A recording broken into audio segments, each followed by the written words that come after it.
Hello? Where are you? What's going on? You've got to be kidding me with this nonsense. The voice of Mark on the phone was trembling. It seems he's very upset. What? Why are you getting so worked up? How could I not be worked up? Today is Sam's graduation. On the day of our son's graduation, where the heck are you? Son?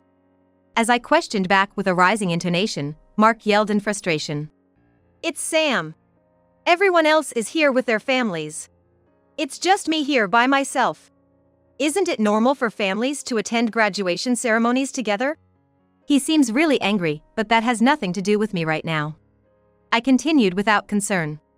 I don't have a family, do I? On the other end of the phone, Mark gasped in a small voice. After 13 years, doesn't he realize what he has been doing or how he has treated me? If that's how it is, fine. Whether he realizes it or not, I will live my life the way I want. I won't let them do whatever they want with me anymore. I'm Kelly. A 40-year-old part-time housewife. My husband, Mark, always says, it must be nice being a housewife. I'm so jealous. We've been married for 13 years. Since the beginning of our marriage, I've been constantly nagged about being a stay-at-home wife. But one shouldn't forget that initially, it was Mark who said, I want you to be a stay-at-home mom for the kids. Did he forget he said that? It's so frustrating. Moreover, after the kids grew up a bit, he started calling stay-at-home moms unemployed parasites. He always treats me like I'm wasting resources. The petty remarks that could be perceived as mean-spirited from Mark increased as the children grew older. It got so bad that I started working part-time a few years ago, but then it was, you're just a part-timer, after all. The treatment hasn't changed. Time flies, and our first son, Roy, is now 18, and second son, Sam, is 15. I say are, but these two aren't biologically related to me. They are Mark's children from a previous relationship. When I married Mark, the kids were 5 and 2 years old, respectively. Time passed quickly, but it was never easy getting here. I've been told that having children might be difficult for me. When Mark asked me out, I nervously shared this with him. I've had irregular periods since I was young, and the doctor said, you won't have trouble living a normal life, but having children might not be possible. So, when I found out Mark had children, I was honestly happy. It's my fault for not being a better judge of character, which has made these kids go through tough times. Mark confessed guiltily once we decided to get married. His previous marriage ended because of his wife's affair, or so I was told. I did my best to comfort him. You're not to blame. As for the kids, don't worry. We'll take good care of them together so they won't feel lonely. Thank you, Kelly. Mark's income isn't exactly high. Ideally, I would have liked to work full-time to help support our finances. But after hearing that, it wasn't an option. Having a mother at home is very important for children.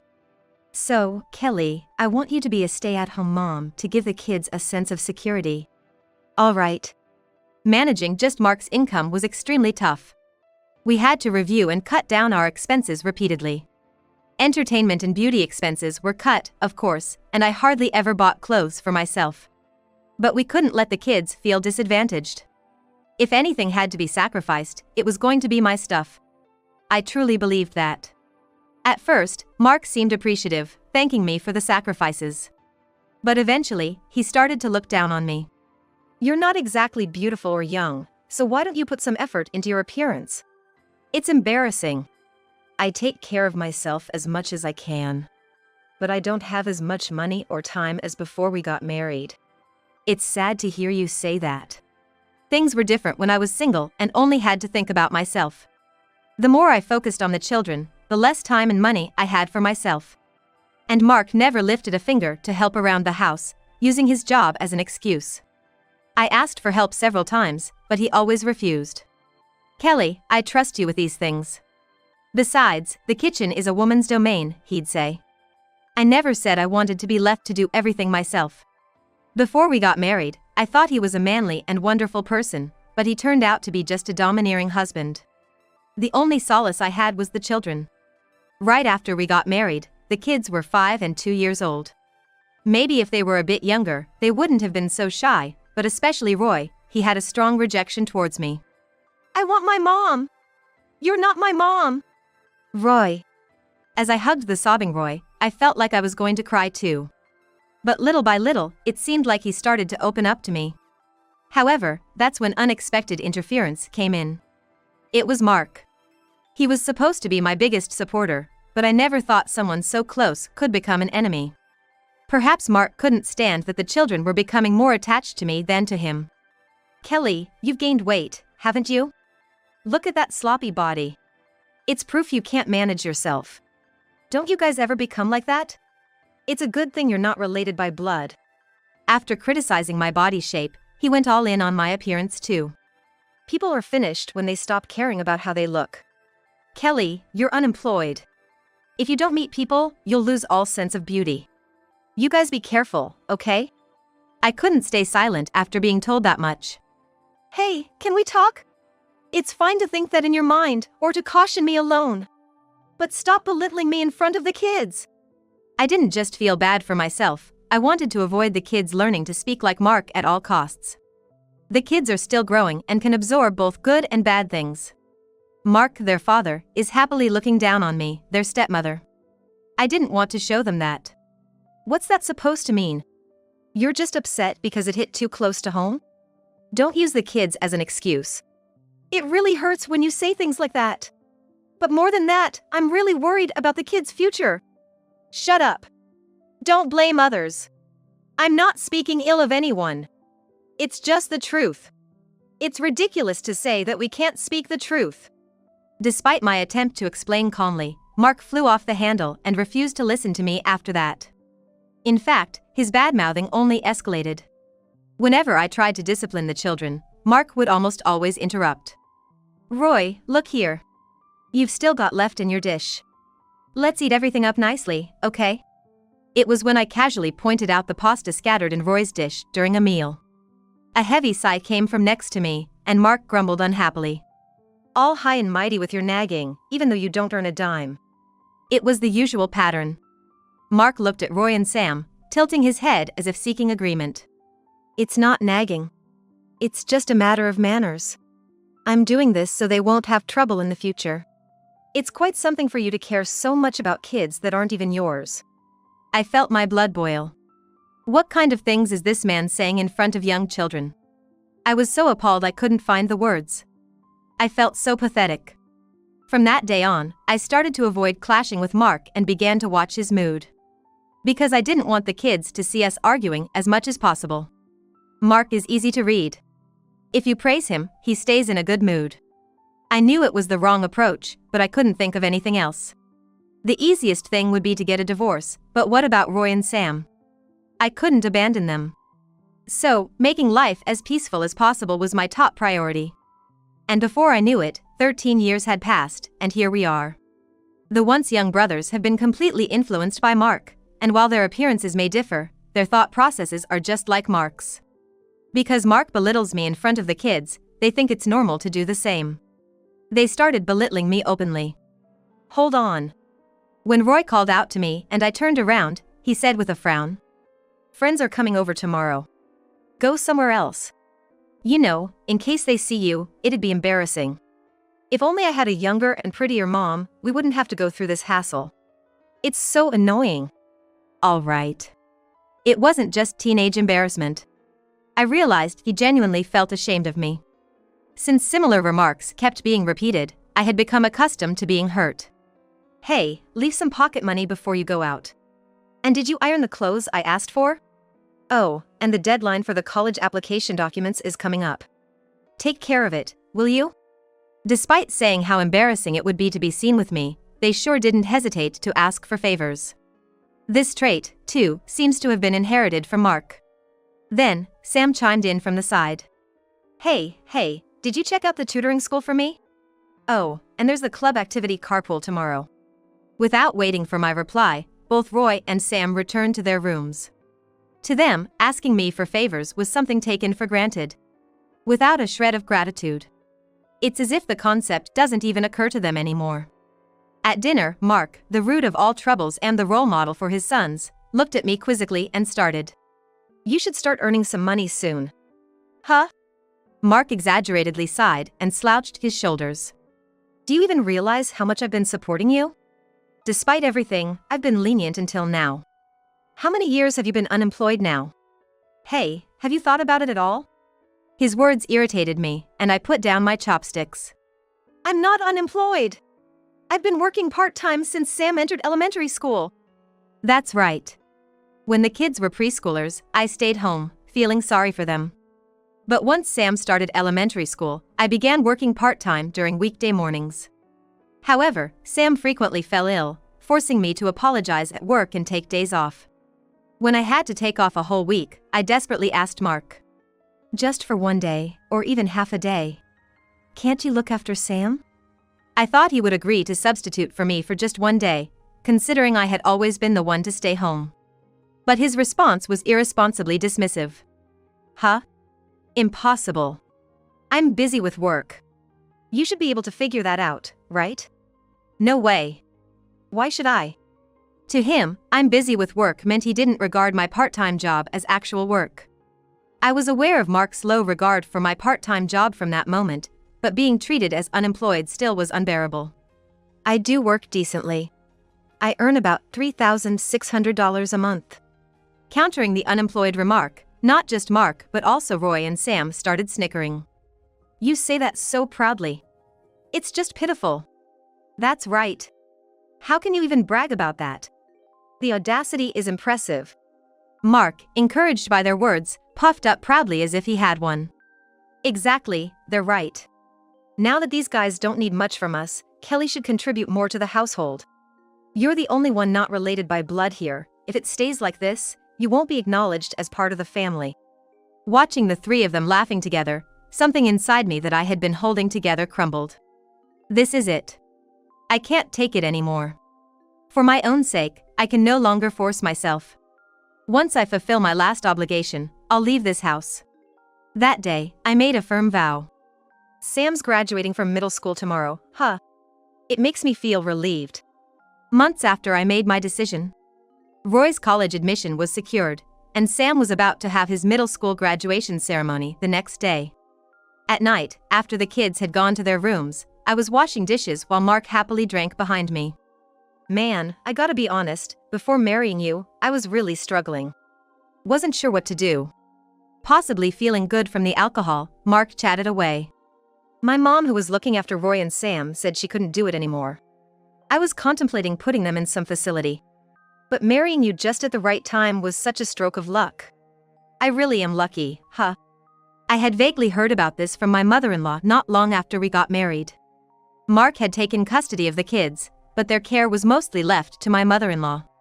It must have been physically demanding for her, nearing her 60s, to take care of two young children. Eventually, she couldn't handle it anymore and told Mark to take responsibility. That's when our marriage was decided. From the beginning to the end, I've been too convenient for you. It's astonishing, even to me. What's that? You sulking? Don't be so annoying. Once they both get jobs, how about we go to a spa or something? That should make you happy. I clattered the dishes loudly on purpose, pretending not to hear, and let Mark's words wash over me. After finishing the dishes, I sat opposite Mark and kept pouring him drinks. Come on, drink up. Tomorrow's Sam's big graduation day, after all. Oh. Right. You're being thoughtful for once. Mark, looking pleased, his face flushed red, kept bringing the cup to his mouth one after another. Eventually, there were so many bottles and cans, it was unclear how much he had drunk. The next day, I was on the train, feeling refreshed. I wonder if the graduation ceremony has started by now. Muttering to myself, I gazed out of the train window, enjoying the peaceful moment. When was the last time I felt this calm? Suddenly, I checked my phone, which was on silent mode, and saw a huge number of missed calls. Most of them were from Mark. There were also a few from Roy. Judging by the missed calls, they must have been in a panic this morning. Normally, Roy and Sam are strong in the mornings. Even if I didn't wake them, they would come down by themselves when it was time. So, presumably, one of them would have woken Mark, who was probably still asleep at the table. Out of mercy, I had left several alarm clocks around Mark. So, I figured he wouldn't oversleep and miss the graduation. Well, the problem starts there. I had left the suit, tie, socks, and all that he needed for the graduation ceremony in the closet, having left the house.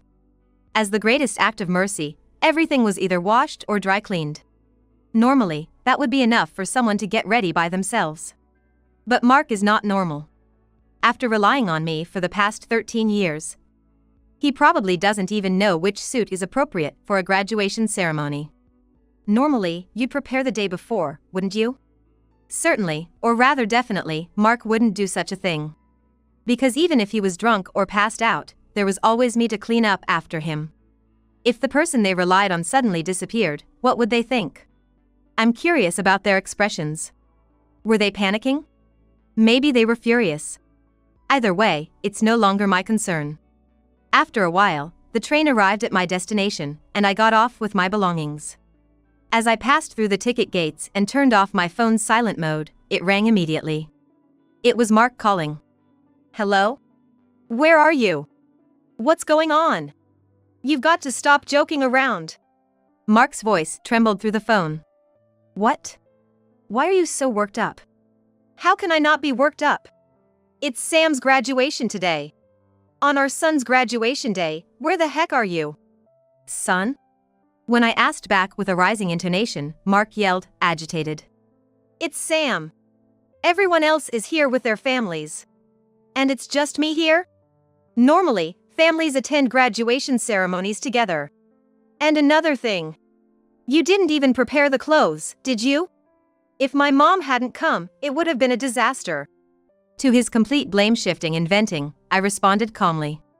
At your age, and for something like this, to still rely on your mother, I think your way of thinking is the real disaster. What did you say? Mark exclaimed, sounding utterly infuriated. But such things are no longer my concern. I continued unfazed. And, family? What's that about? Huh? I mean... I cut off Mark's words and stated clearly. I don't have a family, do I? On the other end of the phone, Mark gasped in surprise. These past 13 years, I don't recall ever being treated like family by you all. You can't be serious. What are you talking about? Living together, eating together, that's what makes a family.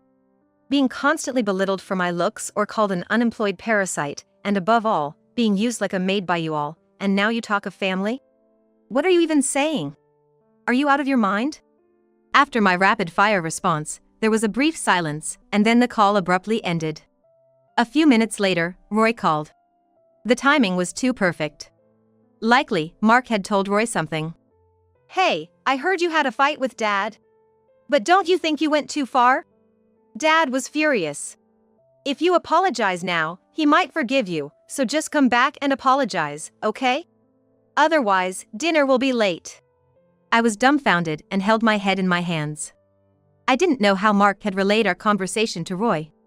But both Mark and Roy believed they were completely blameless. And in their hearts, as long as they were okay, that was all that mattered. That explained Roy's earlier remarks. He didn't even question why I had left, even missing Sam's graduation ceremony. He was more worried about his dinner. Me, apologize? Why should I? And for dinner, can't you guys manage on your own? My response seemed to have hit a nerve. And Roy's tone got harsher. What's with that attitude? That's so irresponsible. Just leaving like that. Do you get it? Mom has been fed and supported by Dad, you know? I've thought about this for a while, but you really should be more grateful. Mark's words echoed in my head. Who do you think has been providing for you? I had heard this line many times. It seems Mark's favorite phrases had deeply penetrated the kids, almost like a curse. It was incredibly outdated. Did they even realize how much trouble they were setting themselves up for in the future? I let out a small sigh and said to Roy, You and Sam are just like Mark, aren't you? Huh? What's that supposed to mean suddenly? Of course, we are. We're family. Right. Then you should be careful. You're not suited for modern marriage. Roy made a dumbfounded sound again. Like Mark, he lacked self-awareness. What? Just because you're upset, you're saying absurd things. His voice trembled when he got flustered, just like his father. Well, fine. Anyway, I have other things I want to discuss, so I'll be making a final visit soon. Could you let Mark know? Wait, what do you mean by final visit? Hey, wait! I can't wait. Goodbye.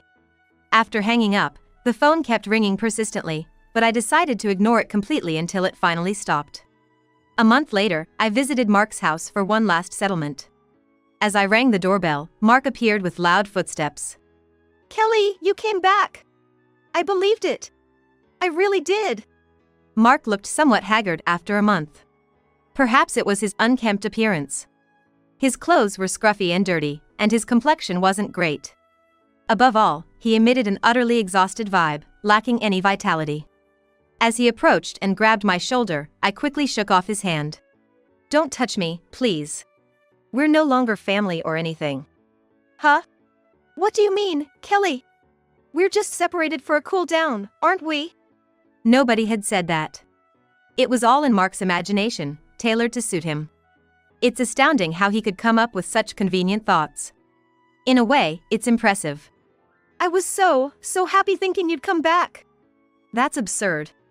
On the contrary. I'm here to settle things once and for all. Settle? Mark asked back with a twitching smile. I nodded firmly. I want a divorce. Let's discuss the division of assets thoroughly. Entering the living room, there was no one else around. Roy and Sam, supposed to be off, were nowhere to be seen. Where are the kids? They're in their rooms. They shouldn't know you're coming. Should I call them now? That's fine. It wasn't the time for a pleasant family chat.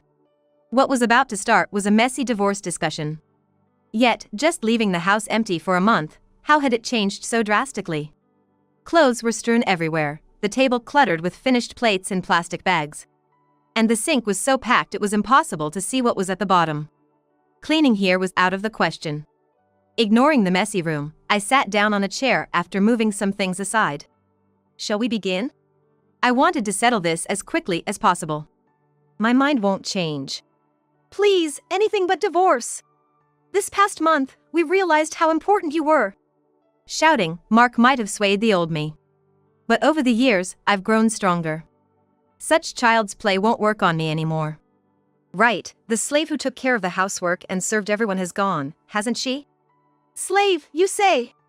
Mark averted his gaze. I smiled back at him. You've always looked down on housework. It must have been hard, right? Full of tedious tasks. I thought you and your clumsiness and lack of patience could never handle it. What? What did you say? Mark glared at me sharply. In his excitement, his nostrils flared as usual.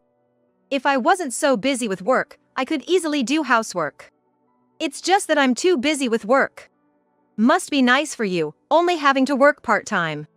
You wouldn't understand my struggles. Well, I wouldn't want to. The struggles of someone who remarried, pushed his children onto his new partner, and cheated with another woman? No, thank you. Huh? His face, which had been red with anger just moments before, suddenly drained of color, turning pale. Cheating? What are you talking about? Thought you wouldn't get caught? I knew everything. Mark continued with trembling lips. You knew, and yet, why act normal all this time only to talk about divorce now? It was all for the kids. Ever since the doctor told me I couldn't have children of my own, I thought I'd never be a mother. But marrying Mark gave me the chance to be a mother to Roy and Sam. Mark's cheating, his verbal abuse, the kids' dismissive attitudes towards me. I can't count how many times I wanted to just divorce him and walk away. But I persevered because I loved those two boys. That's why I decided to hang in there at least until Sam graduated. No way! That's a lie! Turning around at the sound, I saw Roy and Sam standing there, stunned. Their faces are even paler than Mark's. Mom, I don't expect anything from you two. I don't want apologies. Instead, from now on, I won't be there. There won't be someone to do things for you for free anymore. Roy and Sam awkwardly shut their mouths. I turned back to Mark. You're still cheating, aren't you? Well, his hesitation to deny it was as good as an admission. If you agree to divorce now, I won't bother your partner. What? But if you refuse, I'll go after your partner and even to your workplace if I have to. What's it going to be? Which do you prefer? Mark pondered deeply. Sweat beading on his forehead and dripping down his cheeks to the floor. Are you really not coming back? He looked up at me with eyes brimming with tears. Yes. Absolutely not. She can't do housework at all. She doesn't work, and remarrying her offers no benefits. Mark stammered, trying to justify his actions. He seemed incapable of realizing his mistake. Benefits? When will you learn? You shouldn't seek benefits in a family. Let me ask you, what have you given me? All I remember is suffering. I'm sorry. Don't demand from others what you lack for yourself. My years of pent-up frustration might have added extra force to my words. Mark screamed and then agreed to the divorce. He signed the divorce papers I had brought, just as I had instructed. After that, the divorce was finalized smoothly. Interestingly, after the divorce, his affair partner quickly dumped him.